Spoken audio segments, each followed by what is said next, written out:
일단 아까 보신 거랑 마찬가지로 이게 최적화되어 있는 화면은 모바일 화면이라 보시면 되고요. 뭐 안드로이드 폰이나 아니면 애플 아이폰 같은 경우에 둘 다 동일하게 최적화되어 있습니다. 그래서 실제로 처음에 접속해서 아이디 패스워드를 입력하시고요. 그걸 입력하시고 나면 다음과 같은 대시보드가 메인 화면이라고 보시면 될 것 같습니다. 그래서 첫 번째 숫자는 총 그 클라우드 서비스를 이용하고 있는 총 디바이스 개수를 의미를 하고요. 그리고 X 표시 같은 경우는 크리티컬 알람, 심각한 수준의 알람이 뜨게 되고요. 그리고 이제 노란색 같은 경우는 워닝 중경보에 대한 알람에 대해서 그 숫자로 표현이 되고 있습니다. 그리고 여기 같은 경우는 실제 지금 며칠부터 며칠까지 실제 크리티컬 알람 발생 개수에 대한 그런 부분들을 막대 그래프 형태로 보실 수가 있고, 전체 트렌드 같은 거를 이제 날짜를 정해서 이렇게 보실 수가 있습니다. 전화주에 무슨 일이 있었다는 거네요. 그렇죠. 예, 그래서 다음과 같이 개수로, 그리고 며칠 뭐 어느 때 이런 수준의 알람이 많이 떴었다라는 걸 확인하실 수가 있고, 이 밑에 보시면은 그거 있었던 알람에 대한 내용들이 심플하게 나와 있고요. 그래서 그 다음 실제로 디바이스 개수를 보시게 되면 다음과 같이 지금 총 5개에 대해서 모니터링을 하고 있습니다. 그리고 실제 여기가 크리티컬 알람이 뜨게 되면 여기에 숫자가 빨간색이 뜨면서 숫자 개수가 뜨게 되고요. 실제 워닝 같은 경우는 여기서 뜨게 됩니다. 혹시 그 왼쪽에 있는 그 5라고 표시된 게 그거는 총 이제 디바이스 개수 정상적으로 지금 운영하고 있다라는 게 총 5개가 운영하고 있다라고. 그 알람이 두 가지인데 크리티컬 따로 구분하고 그냥 정상 알람 따로 구분하고 이렇게 되는 건가요? 정상적인 거에 대해서는 그냥 정상적이다라고 이제 알려주는 거고, 이제 뭐 워닝이나 이거에 대해서는 그 장비단에서 정보를 보내주는 수준에 나눠져 있거든요.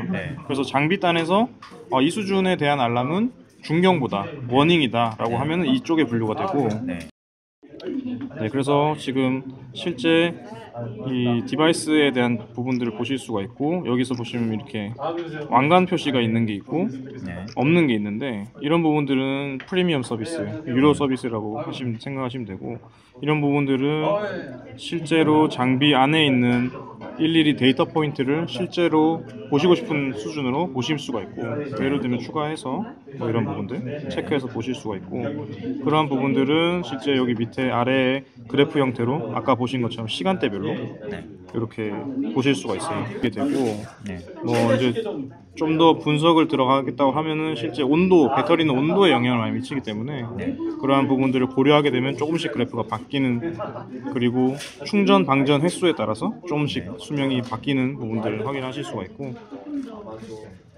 뭐 이런 부분들 아까처럼 뭐 실제 충전이 어떻게 돼 있고 이런 것들 다 확인하실 수가 있고. 기간은 딱 이제 1시간 뭐 24씩 뭐 그런 식으로 되어 있어요. 네, 이런 식으로 지금. 그 외에 뭐 선택 사항은 없나 보네요. 그래프 형태를 말씀하시는 거예요. 일단은 그래프는 사실은 뭐 그냥 값과 그 시간대별에 대한 내용을 제일 클리어하게 보여주는 거라서, 좀 더 디테일하게 보시게 되면은 아까 웹페이지 화면에서 좀 더 분석이 되고, 이거는 사실 모빌리티성이 강조된 거기 때문에 지금 그 순간 시점에 대한 데이터를 빨리 그 기간, 짧은 기간 내에 어떤 부분들이 이상이 있었는지를 바로바로 파악할 수 있는, 좀 더 디테일한 거는 아까 말씀하신 것처럼 저희 서버라든지 아니면 웹페이지를 통해서 보시면 훨씬 더 디테일한 정보들을. 거기서는 최대 기간에 어느 정도까지 설정할 수 있나요? 그거는 한번 봐야 될 것 같습니다. 그랬고, 그리고 뭐 다음과 같은 장비들이 일반적인 베이직 서비스 같은 경우는 뭐 그냥 일반 모니터링 수준에 대해서는 뭐 다 가능하고요. 지금 이제 이런 부분들이 좀 약간 제한돼 있죠. 그런 부분들, 그 대신 이거에 대한 알람이나 이런 부분들은 실제로 원격에서 확인을 하실 수가 있어요. 근데 프리미엄 같은 경우는 그런 데이터를 보는 거 외에 저희 글로벌 분석팀에서 실제 알람을 주고 그거에 대한 채팅 서비스라든지 그다음 그거에 대한 분석에 대한 코멘트들, 그리고 후에 저희 계약 사항에 따라서 실제 엔지니어가 파견해서 어떠한 조치가 이루어질 수 있는지에 대한 그런 서비스를 통으로 하신다고 보실 수 있거든요. 그래서 그게 가장 뭐 장점이라 볼 수 있는 부분은, 사실은 UPS 같은 경우가 뭐가 고장이 났으면 네.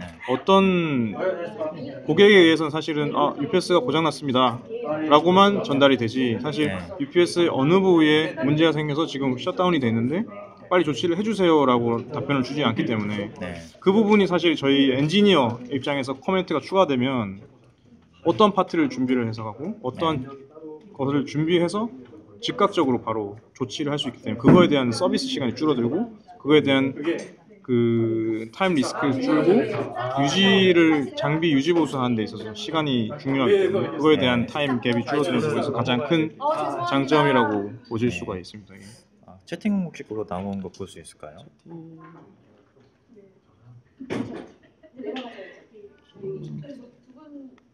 이게 명단이 다 있네요. 예, 이거는 이제 말 그대로 코워커들 실제 지금 온 사이트 돼 있는 저희는 이제 장비들 자체가 저희 슈나이더 그 실제 저희 슈나이더 서버를 데모로 구성한 거기 때문에 보시게 되면 저희 직원들 위주로 이렇게 등록이 돼 있습니다. 그래서 등록돼 있고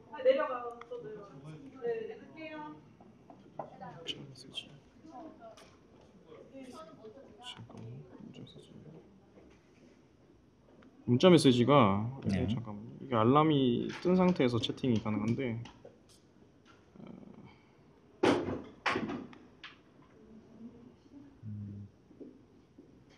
현재는 뜬 채팅이 없는.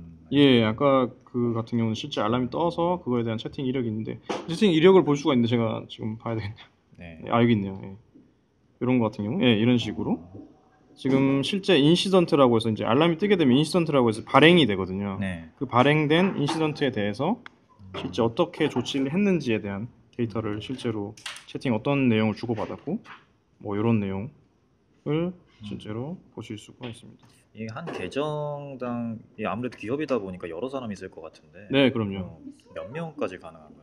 일단은 그거에 대한 제한에 대한 내용은 없고요. 네. 뭐 사실 뭐 결국에는 라이센스로 네. 운영되는 거라서 가입자에 대해서는 사실은 뭐 제한이 제가 따로 본 건 없는 것 같아요. 근데 네. 뭐 저희는 어쨌든 디바이스 개수에 대해서 이제 저희 네. 아까 데일리로 네. 뭐 원 크레딧 해가지고 이제 네. 이런 식으로 측정이 되기 때문에 뭐 일단은 요거에 대한 제한은 아직 제가 확인은 네. 해봐야 되겠지만 보지는 못한 것 같아요. 지금까지. 예. 이 크레딧이라는 그 용어가 좀 저는 좀 생소해서요. 네. 정확히 어떻게 그 계산이 되는 거예요? 지금 크레딧이라는 게 뭐 일반 원도 아니고. 이게 이제 예. 이제 저희는 이제 뭐 측정은 이제 말 그대로 글로벌 기업이다 네. 보니까 그게 원화 그러니까 커런시 네. 그게 다르다 보니까 이제 음. 그 나라마다 표기하기가 다른데 네. 저희는 한국에서는 이제 크레딧으로 해가지고 네. 이렇게 측정을 한 게 훨씬 더 효율적이다 이렇게 네. 해서 아마 측정을 한 것 같아요. 그래서 그런 식으로 하면 계산하기도 편하고 네. 뭐 디바이스당 어떻게 됐고 뭐 크레딧 나눠지고 뭐 이렇게 어쨌든 뭐 이해시키기가 편해서 아마 네. 정하신 뭐 장비별로 해서 이렇게 뭐 계산이 그렇죠. 나온다고. 저희는 IP당 그러니까 디바이스당이라고 네. 보시면 되니까 디바이스당 어떻게 모니터링 수준을 가져갈 거냐 네. 요거에 대해서 제일 뭐 계산을 하시는 게 제일 심플하죠. 그리고 또 예. 궁금한 게 여기 알람 같은 경우는 네. 제가 어떤 모니터링 이거하고 좀 다른 모니터링 시스템이었는데 네. 그런 알람 같은 거를 누르면은 그래프를 누르거나 아니면 추이 같은 그런 걸 표시하는 그 부분을 누르게 되면 해당 그 알람 모아진 그 날짜로 확 이동을 하더라고요. 알람 내용이 나온다는 말씀이신가요? 그렇죠. 어떨 때는 뭐 거기에 있었던 뭐 그것만 모아져 가지고 이렇게 한다든지. 네. 혹시 또 여기 그래 알람을 모아준다고요? 그렇죠. 그 날짜에 있었던 것만 이제. 그런 기능은 저희가 생각했을 때 충분히 있을 것 같거든요. 지금 이 네. 보면은 이 날짜, yesterday에 대한 부분들이 시간대별로 나와 있는데 네. 뭐 이런 느낌을 얘기하시는 그렇죠. 거예요. 예. 그래프를 눌렀을 때 바로 이렇게 이동을 한다든지 그 날짜로. 지금 날짜는 yesterday에서 yesterday에 있었던 그러니까 네. 어제 있었던 모든 알람이 지금 나오는 것 같거든요. 네. 그래서 들어가시면은 네. 이 시점에 대한 이런 것들이 네. 나오고 뭐 알람이 나오고 네. 뭐 듀레이션이 어떻게 됐고 뭐 이런 네. 것들 이런 네. 상황들은 기록이 되고 시간대별로는 이제 이런 식으로 투데이 오늘은 네. 아무것도 없다 어제는 이런 일이 있었다 네. 뭐 이런 식으로 구분이 됩니다. 예. 근데 말 그대로 이거는 아까 말씀드린 것처럼 모빌리티성이 강조되다 보니까 네. 사실은 좀 더 디테일한 것들은 웹이나 네. 서버 그 웹에서 그래프를 누르면 바로 갈 수는 있나요? 그럼? 그거는 한번 확인을. 네. 아, 알겠습니다. 네. 근데 뭐 좀 더 디테일하게 나올 거예요. 네. 뭐 계속 뭐 업데이트 하실 테니까. 그럼요. 이것도 지금 최근에도 버전업이 돼가지고 네. 사실 앱 같은 경우는 사실 계속 버전업이 되니까 네. 그런 부분에서 계속 개선 사항이 나오고 그리고 고객의 피드백을 받고도 저희가 또 좀 더 이 부분을 업그레이드 시켜달라고 하면 계속 업그레이드 되니까 네. 좀 더 편의성이 계속 올라갈 것 같아요. 지금보다. 네. 알겠습니다. 이 정도로 마치겠습니다.